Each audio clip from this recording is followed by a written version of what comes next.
Bon dia o bona nit, independentment de l'hora que estigueu veient aquest vídeo, us desitjo un millor dia. I en el vídeo d'avui doncs continuo amb la lectura de Love Hero, d'acord? Estava... Vaig aquí a l'enciclopèdia i anem llegint les descripcions. Encara estic a la part de les carreteres, la vora de la carretera i tal, i fa poc vaig decidir de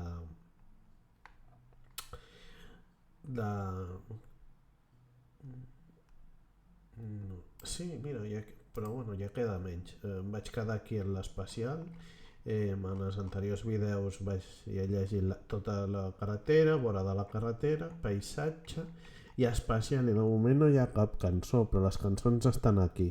Hi ha algun poema i cançó. No me'n recordo on exactament, però crec que és més aquí en els animalons i coses aquestes, que hi ha com una cançó i està molt bé. Però bé, de moment estem aquí amb els especials i en breu passarem a l'altre, perquè ja vaig decidir en comptes de llegir 3, de llegir-me 6. O sigui, llegiré 1, 2, 3, 4, 5, 6 i en el proper vídeo ja tal. Doncs bé, el temple del llamp. Descripció: un lloc de culte per l'antic déu del llamp. El seu nom s'ha perdut en els annals de la història. Descripció: el culte a la fletxa d'or és un dels cultes pagans més antics. De vegades també s'anomena el culte al tro i al llamp. Hi ha certa ironia en l'anomenat temple a unes quantes pedres dretes i el simple sostre que la cobreix. Però fins i tot avui en dia algunes persones es continuen construint. Per què ho fan? És bastant senzill. Pot ser només un culte i pot ser pagar. Però les tempestes de llamps es tornen més freqüents a les regions on s'hi construeixen aquests temples. Els cultes de la fletxa d'or tendeixen a despreciar altres religions perquè el seu déu en realitat el pot convocar i avisar qualsevol. Al contrari dels déus dels oponents, els objectius d'aquests cultistes sembla que continuen sent un misteri, fins i tot per a ells mateixos. El llamp tendeix a colpejar no només els enemics potencials del culte, sinó qualsevol altre objectiu, fins i tot els mateixos cultistes indefensos. Potser només volen veure com un poder incontrolable arriba a aquest món a través de la seva voluntat. Balissa: és un punt de referència inútil a un món sense direccions. Descripció: originalment els fars s'utilitzaven per a la navegació marina a la nit, però en algun moment la gent també va començar a utilitzar-los per il·luminar la terra. Normalment es construïen prop de les àrees de fabricació importants, que havien de continuar la seva producció fins i tot de nit. De vegades aquestes torres també s'utilitzaven per il·luminar els districtes de les grans ciutats. Ara, com que tots els cossos celestes han desaparegut, són més útils que mai.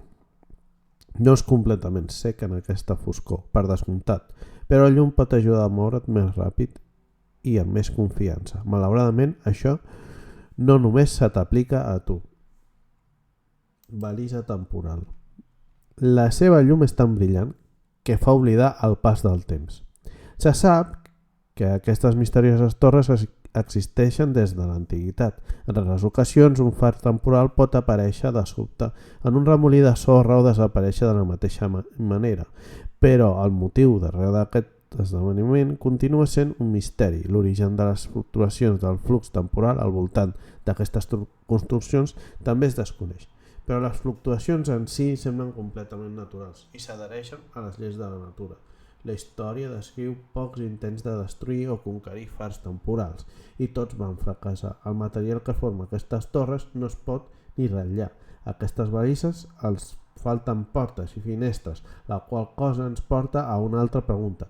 Com poden els seus habitants, els vigilants, sortir d'aquestes construccions per realitzar la seva silenciosa patrulla de les terres que els envolten? Sense resposta. Palau d'en Lich. Va ser aquí on el bruixot Omicron va dur a terme els seus experiments inútils en un intent d'aturar la mort tèrmica de l'univers. Aquesta estructura no pertany al seu món conegut, és una cosa completament nova i d'un altre món. La seva arquitectura no és particularment excèntrica, però hi ha alguna cosa en aquest edifici que clama no per pertànyer a aquest univers. Llavors, per què el Palau del Lich sembla tan amenaçador? És cosa del mineral desconegut amb el qual està construït. Disculpeu. Llavors, per què el Palau del Lich sembla tan amenaçador? És cosa del mineral desconegut amb el qual està construït? O potser són els inusuals flaixos de llum a les seves habitacions buides? No, només cal acostar-s'hi prou i entendràs immediatament que tot l'edifici és una part inseparable del seu poderós amo i el segueix allà on va. Arsenal. Una central per als mestres en les arts de la guerra. Poden ensenyar a qualsevol persona a lluitar amb qualsevol arma. Descripció. Aquest edifici no és només un simple arsenal. Un home humil amaga la antiga acadèmia de guerra. No se sol considerar els aprenents de guerrer de l'arsenal com a inagualables, però és segur que van molt buscats.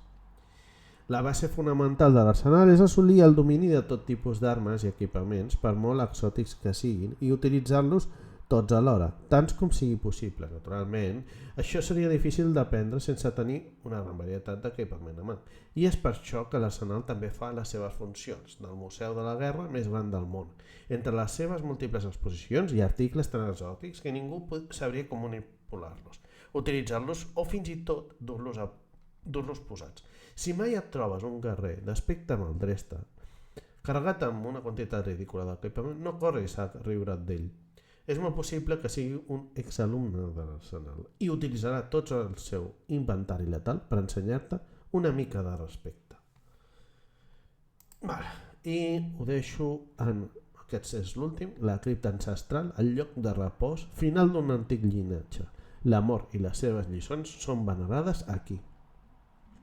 Descripció. Si una família té prou recursos, poder i intel·ligència, està destinada a convertir-se en una gran dinastia. La descendència protegirà els records dels actes heroics i els errors tràgics dels seus avantpassats i tractarà d'arribar encara més lluny, o almenys de no empitjorar. Saben que l'existència en si mateixa és una gran responsabilitat i romandrà ociosos el més gran dels pecats per a ells.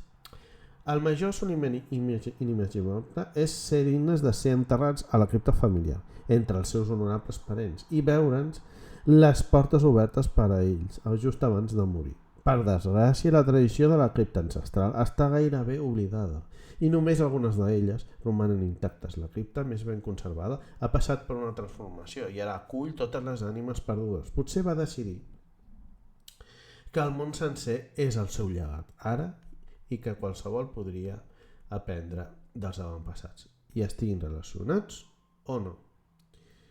I bé, doncs fins aquí el llegeixo d'avui. Potser em faig un... No vull assegurar, però potser... tinc pensat de la propera setmana fer un enceto. La propera setmana hi ha un enceto d'un videojoc, però tinc encara demos per mostrar. L'únic és que hi ha bastants jocs que surten que estan en català i això és molt bo, però clar, també jo m'haig de veure en cor i tal, tampoc vull treure moltes demos seguides i tal, sinó una mica apaivagades en el temps, però sí que és veritat que, per exemple, aquest el vaig jugar a l'anterior que us vaig mostrar, el vaig jugar al mes de juny, i alguns també, n'hi ha un que us vull ensenyar que l'he jugat fa temps i tal, el tornaré a rejugar i tal, però bé, que això, que tinc algunes demos que les estic deixant molt i les vull ensenyar totes, però tampoc les vull ensenyar totes, m'agrada donar temps. Llavors, la meva idea, el que vull dir, faré un llegeixo, intentaré fer-ho de seguit. No sé si serà el proper vídeo, però encara ho tinc pensat. Però la meva idea és la propera setmana hi haurà un enceto d'un videojoc. Llavors, llegeixo i enceto i el Pro Evolution. I quan acabi, de moment, clar, estic amb el Pro Evolution. El Pro Evolution jo crec que em durarà temps i tal, llavors estaré jugant amb aquest videojoc que la veritat que encara que m'escolteu que estic una mica tal, és que em sap greu no guanyar un partit de futbol i clar, doncs això una mica m'amoïna, dic, ostres, que vull guanyar algun, que no veig que no milloro, que ja sé que no soc molt destre amb els videojocs i tal, però passar de les taules, no? Guanyar en projecte ser trencada no perdre-les totes o gairebé totes i només empatar algunes. M'agradaria guanyar un partit, per això a vegades m'emprenyo, però no només això. Doncs bé, ara sí, com sempre us desitjo un millor dia a totis, a totes, a tots, a totis les senyoris, a totes les senyores i a tots els senyors. Fins una altra. Adeu.